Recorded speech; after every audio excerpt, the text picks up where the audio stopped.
Hirkoo kam? Jirra doktor. Hirkoo eenyuuti maqaan kee? Hirkoo dhugumaa Baalchaa Saafoo sanyii gootaati. Hirkoo dhugumaa. Sanyii gootaati narraa fuutanii qorriti. Sitti dhaga'ama? Meemee garaa kee? Kirkiraa jirtu. Arraba baasi Hirkoo. Maal nama guddaatti moo? Baasi rakkina qabu laata. Isaa safuu. Baasi. Sirriimatti baasi guutuu masaa baasi. Guutuu isaa baasi. Baasi sirriitti. Okay. Hirkoo egaa akka firiin qorannoo keetii agarsiisutti dhiigni keessa qulqulluudha. Saagalatu. Dhibeensi keessa hin jiru. Maali wanti si dhiphisu jira? Jiraatu hin taane jirtiidha doktor. Asuma jirti kutaama kana keessa jirti waan na dhiphisu tokko.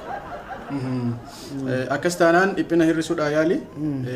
Hamma sanatti garuu dhibeen dhukkubni sitti dhaga'amu jira yoo ta'e antipeenii si ilaanna. Rakkoon qabu nan liqimsa maali qoricha liqimsaas geenye. Qoricha miti Hirkoo lilmoodha si waraanna. Maali? Doktor maal fayyeeman? An fayyeen dhugaan jedha asan ta'a malee anamma si beennaan ilaa akkasitti na jalaa si kaamee doktor. Uummata kana wallaansa malee hambisuurra. Fayyeera narsi fayyineen. Fayyeera gamta fayyeera na dhukkubaa jira hin jiru fayyaadha noo isa dhuga baay'een fayyee jira nama kana booddee nama tokko miti nama lama sadii wajjin gaa'ela fayyeera doktor.